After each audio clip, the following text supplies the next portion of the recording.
Chapter 4. Now when the adversaries of Judah and Benjamin heard that the returned exiles were building a temple to the Lord, the God of Israel, they approached Zerubbabel and the heads of fathers' houses and said to them, "Let us build with you, for we worship your God as you do, and we have been sacrificing to him ever since the days of Esarhaddon king of Assyria, who brought us here."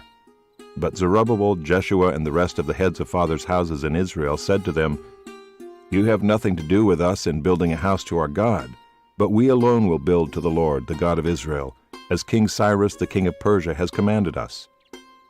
Then the people of the land discouraged the people of Judah and made them afraid to build, and bribed counselors against them to frustrate their purpose, all the days of Cyrus king of Persia, even until the reign of Darius king of Persia. And in the reign of Ahasuerus, in the beginning of his reign, they wrote an accusation against the inhabitants of Judah and Jerusalem.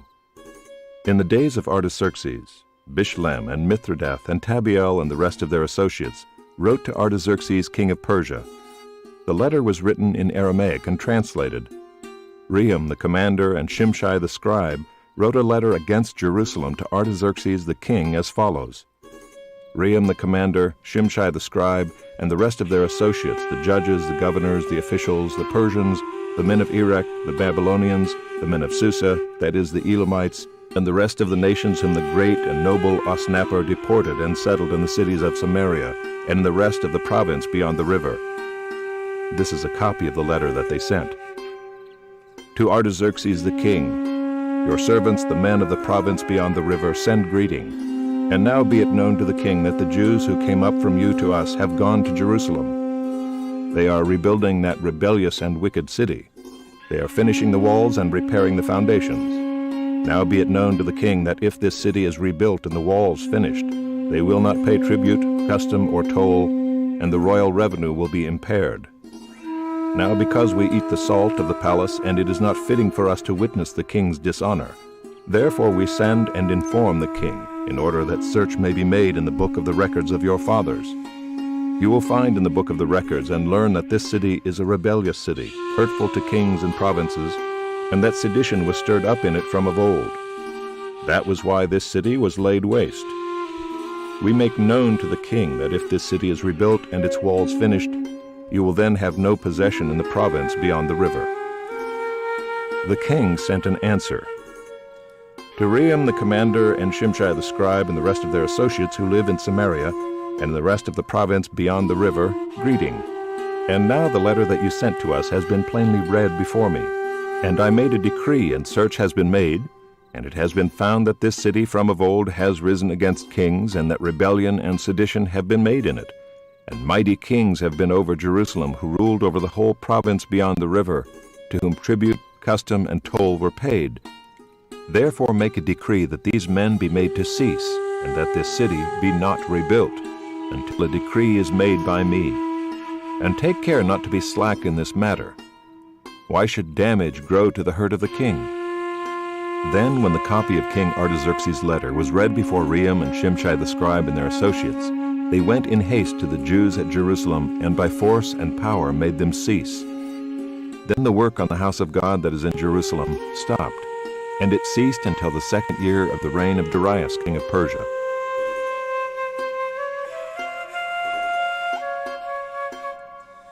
Chapter 5. Now the prophets, Haggai and Zechariah the son of Iddo, prophesied to the Jews who were in Judah and Jerusalem in the name of the God of Israel who was over them. Then Zerubbabel the son of Shealtiel and Jeshua the son of Jozadak arose and began to rebuild the house of God that is in Jerusalem, and the prophets of God were with them, supporting them. At the same time Tattenai the governor of the province beyond the river, and Shethar-bozenai and their associates came to them and spoke to them thus, "Who gave you a decree to build this house and to finish this structure?" They also asked them this, "What are the names of the men who are building this building?" But the eye of their God was on the elders of the Jews, and they did not stop them until the report should reach Darius, and then an answer be returned by letter concerning it. This is a copy of the letter that Tattenai the governor of the province beyond the river, and Shethar-bozenai and his associates, the governors who were in the province beyond the river, sent to Darius the king. They sent him a report in which was written as follows. To Darius the king, all peace. Be it known to the king that we went to the province of Judah, to the house of the great God. It is being built with huge stones, and timber is laid in the walls. This work goes on diligently and prospers in their hands. Then we asked those elders and spoke to them thus: Who gave you a decree to build this house and to finish this structure? We also asked them their names, for your information, that we might write down the names of their leaders. And this was their reply to us: We are the servants of the God of heaven and earth, and we are rebuilding the house that was built many years ago, which a great king of Israel built and finished. But because our fathers had angered the God of heaven, he gave them into the hand of Nebuchadnezzar king of Babylon, the Chaldean, who destroyed this house and carried away the people to Babylonia. However, in the first year of Cyrus king of Babylon, Cyrus the king made a decree that this house of God should be rebuilt. And the gold and silver vessels of the house of God, which Nebuchadnezzar had taken out of the temple that was in Jerusalem and brought into the temple of Babylon, these Cyrus the king took out of the temple of Babylon, and they were delivered to one whose name was Sheshbazzar, whom he had made governor. And he said to him, Take these vessels, go and put them in the temple that is in Jerusalem, and let the house of God be rebuilt on its site. Then this Sheshbazzar came and laid the foundations of the house of God that is in Jerusalem, and from that time until now it has been in building, and it is not yet finished.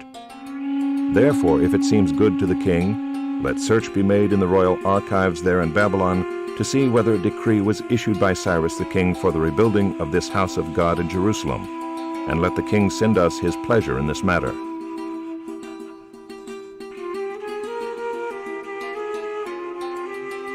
Chapter 6. Then Darius the king made a decree, and search was made in Babylonia, in the house of the archives where the documents were stored, and in Ecbatana, the citadel that is in the province of Media. A scroll was found on which this was written: A record. In the first year of Cyrus the king issued a decree concerning the house of God at Jerusalem. Let the house be rebuilt, the place where sacrifices were offered, and let its foundations be retained. Its height shall be 60 cubits, and its breadth 60 cubits, with 3 layers of great stones and 1 layer of timber. Let the cost be paid from the royal treasury, and also let the gold and silver vessels of the house of God, which Nebuchadnezzar took out of the temple that is in Jerusalem and brought to Babylon, be restored and brought back to the temple that is in Jerusalem, each to its place. You shall put them in the house of God. Now therefore Tattenai, governor of the province beyond the river, Shethar-bozenai, and your associates, the governors who are in the province beyond the river, keep away. Let the work on this house of God alone. Let the governor of the Jews and the elders of the Jews rebuild this house of God on its site. Moreover, I make a decree regarding what you shall do for these elders of the Jews for the rebuilding of this house of God. The cost is to be paid to these men in full and without delay from the royal revenue, the tribute of the province from beyond the river. And whatever is needed, bulls, rams, or sheep for burnt offerings to the God of heaven, wheat, salt, wine, or oil, as the priests at Jerusalem require, let that be given to them day by day without fail, that they may offer pleasing sacrifices to the God of heaven and pray for the life of the king and his sons. Also I make a decree that if anyone alters this edict, a beam shall be pulled out of his house, and he shall be impaled on it, and his house shall be made a dunghill. May the God who has caused his name to dwell there overthrow any king or people who shall put out a hand to alter this or to destroy this house of God that is in Jerusalem. I, Darius, make a decree. Let it be done with all diligence. Then, according to the word sent by Darius the king, Tattenai, the governor of the province beyond the river, Shethar-bozenai and their associates, did with all diligence what Darius the king had ordered. And the elders of the Jews built and prospered through the prophesying of Haggai the prophet and Zechariah the son of Iddo. They finished their building by decree of the God of Israel, and by decree of Cyrus and Darius and Artaxerxes king of Persia. And this house was finished on the 3rd day of the month of Adar, in the 6th year of the reign of Darius the king. And the people of Israel, the priests and the Levites and the rest of the returned exiles, celebrated the dedication of this house of God with joy. They offered at the dedication of this house of God 100 bulls, 200 rams, 400 lambs, and as a sin offering for all Israel, 12 male goats, according to the number of the tribes of Israel.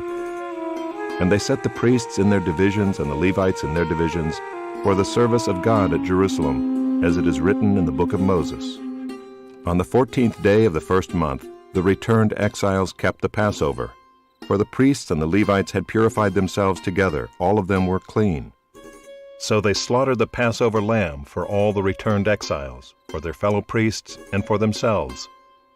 It was eaten by the people of Israel who had returned from exile, and also by everyone who had joined them and separated himself from the uncleanness of the peoples of the land, to worship the Lord, the God of Israel. And they kept the feast of unleavened bread 7 days with joy, for the Lord had made them joyful, and had turned the heart of the king of Assyria to them, so that he aided them in the work of the house of God, the God of Israel.